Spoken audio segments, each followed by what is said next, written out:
নমস্কাৰ বন্ধুসকল, আজি মই আপোনালোকৰ আগত আপোনালোকে নিজে নিজৰ জিঅ' এপটোৰ পৰা মাই ভইচাৰ প্লেন এক্টিভ কৰি এপ্লাই কৰি কেনেদৰে 50 টকাৰ ৰিচাৰ্জৰ ক্ষেত্ৰত ৰেহাই পাব সেই বিষয়ে মই আপোনালোকৰ আগত ক'বলৈ লৈছোঁ।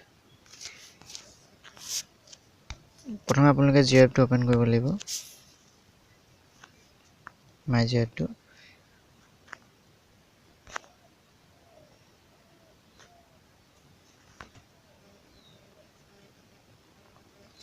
মোৰ জিঅ' এপটো অ'পেন হৈছে।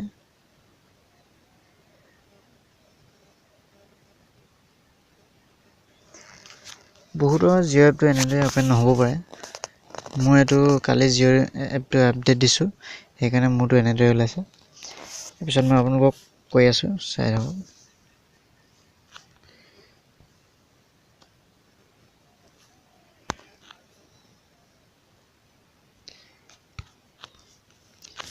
আপোনালোকে তলৰ পৰা লিখিছে মাই ভইচাৰ। এই মাই ভইচাৰত আপোনালোকে ক্লিক কৰি ল'ব। ক্লিক কৰাৰ পিছত আপোনালোকৰ পেজখন এনেদৰে খোল খাব। ইয়াত আপোনালোকে দেখিব যে প্লেন RS50 কোৱান্টিটি 15। ইয়াত আপোনালোকে তলত লিখা দেখা পাব যে মাই ভইচৰ তলত চাব, congratulations you have received a My Jio' voucher worth RS50 which you can use for the payment of subsequent recharge of RS300 and above or added on recharge of RS100 and above। আপোনালোকে এইটো গম পাইছে যে এইটো ৰিচাৰ্জটো যোনটো হ'ব সেইটো 300 টকাৰ ওপৰত হ'ব লাগিব। মই যিহেতু এইটোৰ পৰা মই এনেদৰে এটা ৰিচাৰ্জ কৰিলোঁ, মোৰটো আপোনালোকে প্লেনটো দেখা পাইছে নিশ্চয়।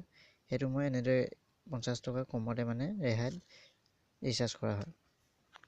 মই এতিয়া আপোনালোকৰ ৰিচাৰ্জটো কেনেদৰে কৰিব দেখাই দিছোঁ। এইটো ইউজটো কেনে কৰিব। প্ৰথমে আমি হোমলৈ যাম। আপোনালোকে ইয়াত দেখা পাব যে আপোনালোকে দেখা পাব এই তিনিটা ডট দেখা পাইছে। সেই তিনিটা ডটত আপোনালোকে ক্লিক কৰিব। ক্লিক কৰাৰ পিছত আপোনালোকৰ ৰিচাৰ্জ বুলি ল'ব। ৰিচাৰ্জত আপোনালোকে ক্লিক কৰিব। ৰিচাৰ্জত ক্লিক কৰাৰ পিছত মাই নাম্বাৰত ক্লিক কৰিব। ৰিচাৰ্জ ইয়ৰ নাম্বাৰ। এটা কথা মই জনাই থওঁ যে এই ভইচাৰটো কেৱল আপুনি নিজৰ ৰিচাৰ্জৰ কাৰণেহে ব্যৱহাৰ কৰিব পাৰিব, আনৰ ৰিচাৰ্জ কৰিব নোৱাৰিব। খালি মোৰ যিহেতু ডাটা প্লেন সক্ৰিয় হৈ আছে, সেইকাৰণে মই আপোনালোকক এনেই এটা দেখাইছোঁ 300 ৰিচাৰ্জৰ ওপৰত, 300 প্লেনৰ ওপৰত এটা মই ৰিচাৰ্জ আপোনালোকক দেখাই দিছোঁ। মই 399 ল'ম। 399টোত ক্লিক কৰি আপোনালোকে বাই ক্লিক কৰিব।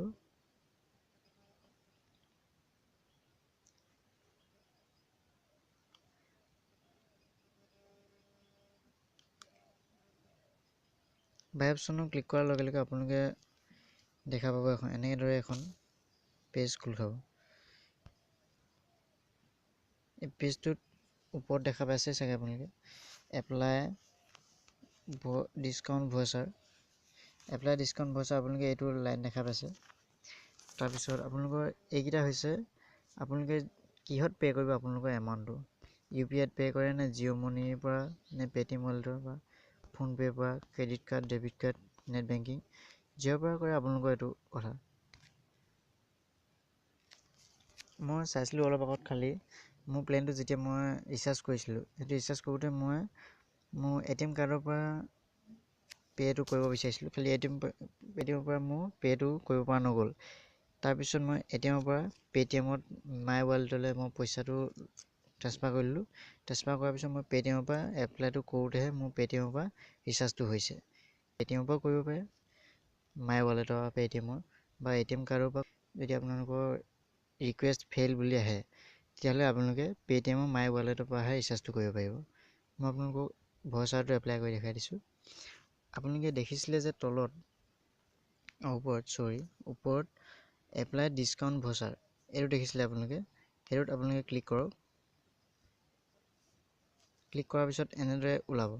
এনেদৰে ওলোৱাৰ পিছত আপোনালোকে এই 50 আপোনালোকে দেখা পাইছে, এইটো আপোনালোকে ক্লিক কৰি দিব। ক্লিক কৰি ইউজ ইট কৰিব। ইউজিট কৰিলে আপোনালোকে দেখাব ওপৰত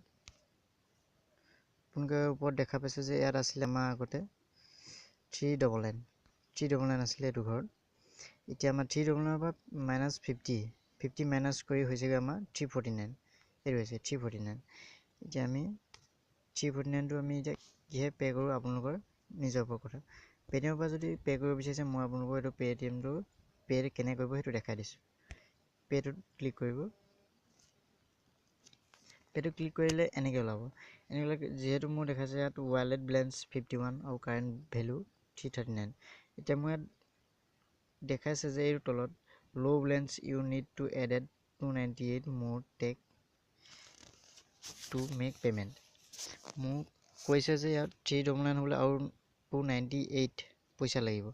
সিমান টকা এটা মোৰ এতিয়া পে'টিএম মাই ৱালেটলৈ যাব কৈছে। এতিয়া মোৰ যিহেতু এইটো মাই ৱালেটত মোৰ পইচা নাই, সেইকাৰণে মোৰ এইটো ৰিকুৱেষ্ট ফেইল বুলি দেখাব। আপোনালোকৰ যদি মাই ৱালেটত যদি 399লৈ যদি ওপৰ পইচা আছে, 400 500 যিমান আছে, তেতিয়া আপোনালোকৰ এইটো এডেড মানি নোলাব। তেতিয়া এতিয়াতো যিহেতু বেলেঞ্চ ল' আছে সেইকাৰণে মোৰ এডেড মানি ওলাইছে। আপোনালোকৰ তেতিয়া ওলাব এইটো পে' বুলি ওলাব।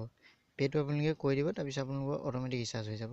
যিহেতু মোৰ ৰিচাৰ্জটো সক্ৰিয় হৈ আছে আগৰ পৰা, সেইকাৰণে মই ইয়াত আপোনালোকক ভালকৈ পূৰা ছাকচেছফুললৈকে দেখাব পৰা নাই। হ'লেও আপোনালোকে মই যিমানলৈকে ক'লোঁ সিমানলৈকে যদি আপোনালোকে কৰে নিশ্চয় আপোনালোকৰ ৰিচাৰ্জটো হৈ যাব।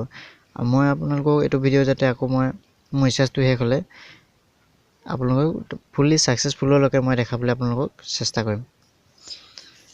আজিলৈ ইমানতে ধন্যবাদ জ্ঞাপন কৰিছোঁ আপোনালোকৰ ভিডিঅ'টো চোৱাৰ। আৰু এনেধৰণৰ নতুন ভিডিঅ'বোৰ আপলোড দি থাকিম মই।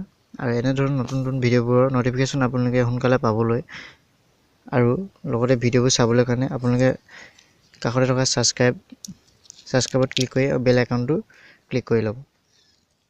ধন্যবাদ।